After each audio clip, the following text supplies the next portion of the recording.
अस्सलाम वालेकुम स्टूडेंट्स, आज जो है हम हिब्रिडाइजेशन इन इथाइन मॉलिक्यूल को डिस्कस करेंगे, जो कि हमारा सेकंड लेक्चर है एसपी हिब्रिडाइजेशन का। तो सबसे पहले तो स्टूडेंट्स आपको पता होना चाहिए, वैसे मैं आपको बता रही हूँ कि इसके अंदर जो इथाइन मॉलिक्यूल है इसमें कौन सी हिब्रिडाइजेशन आपको देखने में नज़र आएगी, एसपी हिब्रिडाइजेशन। लेकिन अब हम देखेंगे डिटेल में कि किस तरह से ये एसपी हिब्रिडाइजेशन जो है ये शो कर रहा है। तो सबसे पहले तो आप देखें कि जो इथाइन का मॉलिक्यूल है उसका जो मॉलिक्यूल है वो ये होता है CH ट्रिपल बॉन्ड CH, जिसको आप इस तरह से भी मेंशन करते हैं कि ये कार्बन है और इसके साथ जो है एक हाइड्रोजन बाइंड किया हुआ है थ्रू सिग्मा बॉन्ड। ये सिग्मा बॉन्ड है और इसी तरह जो दूसरा कार्बन है ये हाइड्रोजन के साथ बॉन्ड बना रहे हैं, ये भी सिग्मा बॉन्ड है। और इसके अंदर जो है ये वाला जो कार्बन टू कार्बन बॉन्ड है, ये वाला पहला बॉन्ड ये सिग्मा बॉन्ड है, जबकि ये जो दूसरा और तीसरा बॉन्ड है ये दो पाई बॉन्ड्स आपको देखने में नज़र आ रहे हैं।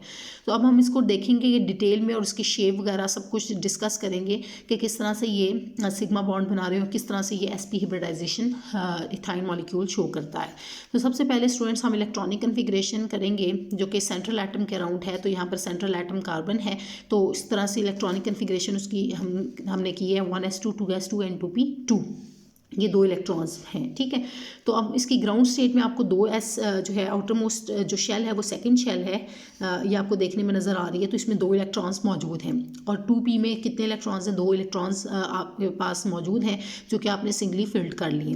जबकि एक्साइटेड स्टेट में आप देखें कि यहाँ से क्या होगा कि एक इलेक्ट्रॉन जो है वो जंप कर जाता है नेक्स्ट 2p ऑर्बिटल में। और ये मैंने आपको रीज़न बताई है क्योंकि एक्साइटेड क्यों करवा रहे हैं, आप एक्साइटेड स्टेट में क्यों लेकर जा रहे हैं, क्योंकि अगर ये एक्साइटेशन नहीं करेगा तो ये एक्ट करेगा एज अ लॉन पेयर, जबकि आपको पता है इथाइन मॉलिक्यूल में कोई भी लॉन पेयर ऑफ इलेक्ट्रॉन मौजूद नहीं है। सो इसी वजह से क्या करेंगे, हम इसकी एक्साइटेशन करवा रहे हैं। अब दूसरी बात कि यहाँ से जब आप एक्साइटेशन करवा रहे हैं तो यहाँ पर आपको 4 अनपेयर्ड इलेक्ट्रॉन्स देखने में नज़र आ रहे हैं। तो ये 4 इलेक्ट्रॉन्स में से 2 इलेक्ट्रॉन्स जो होंगे वो क्या करेंगे, थ्रू sp ऑर्बिटल ओवरलैप क्या करेंगे कि एक ये वाला s ऑर्बिटल और ये p2px ऑर्बिटल, ये दोनों क्या करेंगे, हिब्रिडाइज्ड करेंगे, इंटरमिक्स होंगे। तो इसकी वजह से आपको दो न्यू जो ऑर्बिटल्स हैं sp हिब्रिडाइज्ड एटॉमिक ऑर्बिटल्स ये आपको मिल रहे हैं, एक ये वाला और दूसरा ये वाला, दो sp ऑर्बिटल्स जो है ये आपको मिल रहे हैं। और बाकी ये जो 2py और 2pz ऑर्बिटल है ये आपने इनको सेपरेट लिख लिया है, ये क्योंकि हिब्रिडाइजेशन में टेक पार्ट नहीं कर रहे। अब देखेंगे मैं भी इसको एक्सप्लेन करूँगी कि किस तरह से ये 2py और 2pz ऑर्बिटल जो है वो हिब्रिडाइजेशन में टेक पार्ट नहीं कर रहे, बल्कि ये क्या करते हैं, ये पाई बॉन्ड बनाने में जो है ये पाई बॉन्ड फॉर्मेशन में अपना रोल प्ले करेंगे। ठीक है, जिस तरह से हमने इथीन मॉलिक्यूल में देखा था उसके अंदर सिर्फ क्या होता था, 2p y ऑर्बिटल जो है उसमें एक इलेक्ट्रॉन मौजूद होता था और 2pz ऑर्बिटल जो है वो उसके अंदर 2pz ऑर्बिटल में एक इलेक्ट्रॉन मौजूद होता था और वो हिब्रिडाइजेशन में टेक पार्ट कर रहा होता था। लेकिन इसमें क्या होता है कि इथाइन मॉलिक्यूल के अंदर 2py ऑर्बिटल में भी एक इलेक्ट्रॉन मौजूद है और 2pz ऑर्बिटल में भी एक इलेक्ट्रॉन मौजूद है। तो ये दोनों जो है क्या करेंगे, दोनों ऑर्बिटल्स की ओवरलैपिंग की वजह से दो पाई बॉन्ड्स जो हैं बनेंगे, जबकि उसके अंदर क्या होता था, सिर्फ एक पाई बॉन्ड बनता था जो कि 2pz ऑर्बिटल में एक इलेक्ट्रॉन क्योंकि मौजूद था। इधर दो आपके पास 2py और 2pz में एक इलेक्ट्रॉन मौजूद है क्योंकि हिब्रिडाइजेशन में टेक पार्ट नहीं कर रहे, तो इसी वजह से आपके पास दो पाई बॉन्ड्स बनेंगे और दो ही आपके sp ऑर्बिटल्स बनेंगे। तो ये स्टूडेंट्स आपने देखा कि एक s और एक p, तो ये sp हिब्रिडाइजेशन हो रही है। तो इस सेकेंड पॉइंट पर हमारे पास हिब्रिडाइजेशन हमने मैंशन की कि कौन सी होती है, इसके अंदर sp हिब्रिडाइजेशन जो है ethyne molecule sp hybridisation show करता है। अब थर्ड पे हम क्या करते हैं, शेप ऑफ मॉलिक्यूल बताते हैं या शेप ऑफ ऑर्बिटल्स भी आप इसे कह सकते हैं कि ऑर्बिटल्स किस तरह से शेप उनकी होगी तो आपको मॉलिक्यूल की शेप किस तरह से दिखने में नज़र आएगी। तो ये मैंने आपको कहा कि 2s ऑर्बिटल जो है और दूसरा जो है 2px ऑर्बिटल की हिब्रिडाइजेशन से इनकी आपस में इंटरमिक्सिंग की वजह से दो sp ऑर्बिटल मिले हैं। तो ये देखिए आप, ये एक 2s है और दूसरा 2px ऑर्बिटल जो है ये आपको मिल रहा है। तो इन दोनों की इंटरमिक्सिंग की वजह से आपको दो न्यू ऑर्बिटल जो मिले हैं, एक ये वाला sp ऑर्बिटल और दूसरा ये वाला sp ऑर्बिटल। तो आप इसको लिख सकते हैं, ये भी sp है और ये भी sp ऑर्बिटल है। तो ये आपका सेंट्रल एटम कार्बन है, इसके अराउंड आपने ये दो ऑर्बिटल्स बना लिए। अब आपको पता है कि इथाइन मॉलिक्यूल में, जैसे मैंने बताया कि ये जो इथाइन मॉलिक्यूल है इसमें दो कार्बन्स हैं, तो ये इस कार्बन का तो आपने ये दो ऑर्बिटल्स बना लिए। ठीक है, ये कार्बन है, इसके अराउंड दो ऑर्बिटल्स। अब जब के पास आपको पता है कि दूसरा कार्बन जो है उसके भी आपने इसी तरह दो ऑर्बिटल्स बनाने हैं। ठीक है, जब आप इसकी भी 2 ऑर्बिटल्स बनाएंगे तो वो कुछ शेप आपको इस तरह से नज़र आएगी कि इसका भी आपने एक ऑर्बिटल ये बना लिया और दूसरा ऑर्बिटल इस तरह से आपने बना लिया, ठीक है। ये कार्बन है। तो अब आप देखें कि इस कार्बन के अराउंड जो है एक आपका हाइड्रोजन लगा हुआ है और दूसरे कार्बन के अराउंड भी एक हाइड्रोजन जो है वो इसके साथ बॉन्डिंग में टेक पार्ट कर रहा है, यानी कि ये वाला कार्बन इस वाले हाइड्रोजन के साथ बॉन्डिंग में टेक पार्ट कर रहा है और ये वाला कार्बन जो है इसके साथ बॉन्डिंग बना रहा है, हाइड्रोजन के साथ बॉन्ड बना रहा है। तो आपने क्या किया कि इस वाले कार्बन को हाइड्रोजन के साथ बॉन्ड करवा दिया, इसी तरह दूसरी साइड पे भी ये वाला इसके साथ हाइड्रोजन के साथ टेक पार्ट कर रहा है। अब ये बात तो हमें समझ आ गई कि इस कार्बन ने भी एक बॉन्ड बनाया हाइड्रोजन के साथ और इस वाले कार्बन ने भी एक बॉन्ड हाइड्रोजन के साथ बना लिया, जो कि आपने ये देख लिया कि इस कार्बन के साथ ये हाइड्रोजन और ये कार्बन के साथ हाइड्रोजन, और ये बॉन्ड जो है कौन सा बॉन्ड हो रहा है, सिग्मा बॉन्ड हो रहा है, क्योंकि ये कौन सी कोलिजन की वजह से बन रहा है, ये सिग्मा बॉन्ड बना, ये सिग्मा बॉन्ड, ये भी सिग्मा बॉन्ड, ये भी सिग्मा बॉन्ड, क्योंकि ये हेड ऑन कोलिजन की वजह से बना है, ठीक है। तो ये आपने देख लिया कि ये सिग्मा बॉन्ड और ये सिग्मा बॉन्ड, अब ये बॉन्डिंग हमने देखी। अब हम देखते हैं कि ये जो carbon to carbon sigma bond है ये कैसे बना। तो आपको पता है कि ये भी देखें हेड के साथ कोलाइड कर रहा है, तो ये भी कौन सा बॉन्ड होगा, सिग्मा बॉन्ड होगा।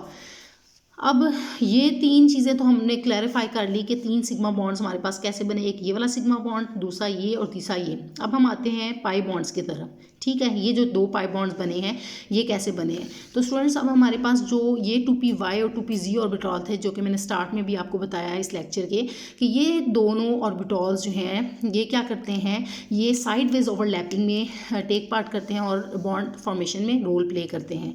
तो इसको मैं यहाँ पर मैंशन कर देती हूँ कि ये इस कार्बन का जो है ये 2p y ऑर्बिटल और इसका सेकंड जो है 2pz ऑर्बिटल, ठीक है। और इसी तरह जो दूसरा कार्बन है उसका भी एक ये वाला 2p y ऑर्बिटल और सेकंड जो है इसका ये 2pz ऑर्बिटल। ये आपने इस तरह से कुछ बना लिए। एक इनके आपकी मर्ज़ी है, इसको आप कलर भी अपनी अकॉर्डिंग कर सकते हैं, ठीक है। ये आप इसको कलर कर लें ताकि आपको अंडरस्टैंडिंग में आसानी हो, ठीक है। ये आपने बना लिया 2pz ऑर्बिटल।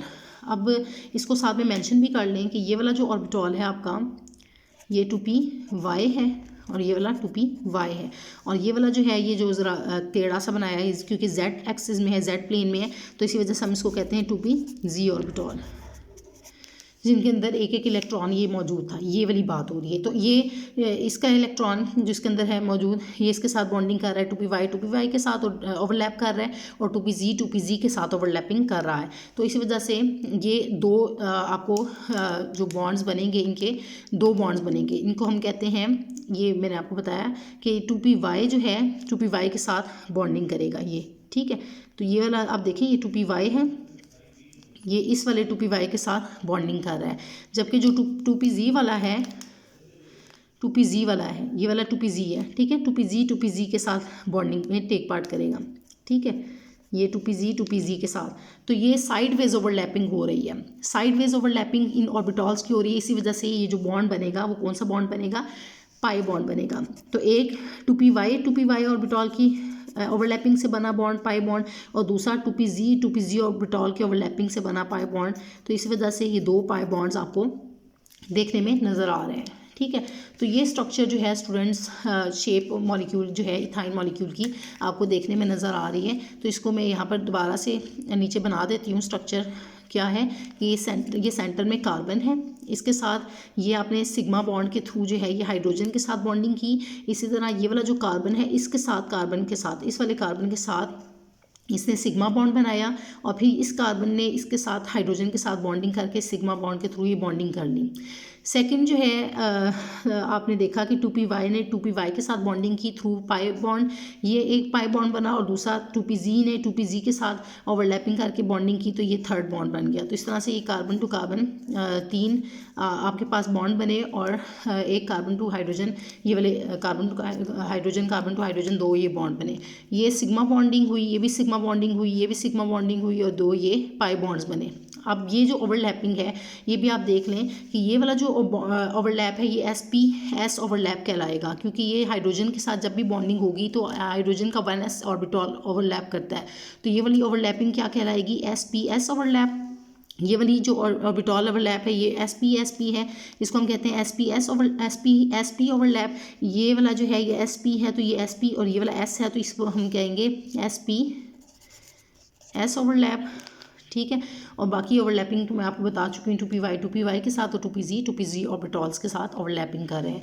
तो ये स्टूडेंट्स हमने जो है इथाइन मॉलिक्यूल की जो है ऑर्बिटल्स की शेप या शेप ऑफ मॉलिक्यूल हमने देखी है। अब हमारे पास जो फोर्थ पॉइंट था वो होते हैं ज्योमेट्री। तो ज्योमेट्री जो होती है स्टूडेंट्स, वो इनके अंदर जो एसपी हिब्रिडाइजेशन मॉलिक्यूल जो एसपी हिब्रिडाइजेशन शो करते हैं उनके अंदर जो ज्योमेट्री होती है वो कौन सी ज्योमेट्री होती है, लीनियर ज्योमेट्री देखने में नज़र आती है, क्योंकि ये एक ही लीनियर प्लेन में मौजूद होते हैं, इसी वजह से इनके अंदर जो है लीनियर ज्योमेट्री होगी। और इनके अंदर जो बॉन्ड एंगल है वो स्टूडेंट्स होता है 180 डिग्री होता है। लास्ट पॉइंट ये इसका कि बॉन्ड एंगल जो है इनके अंदर वो कितना होता है, जब भी लीनियर ज्योमेट्री होगी तो बॉन्ड एंगल जो है वो कितना आपको देखने में नज़र आएगा, 180 डिग्री, ठीक है। तो ये 5 पॉइंट्स हमने डिस्कस कर लिए डिटेल में, और हिब्रिडाइजेशन इन इथाइन मॉलिक्यूल हमने देखी।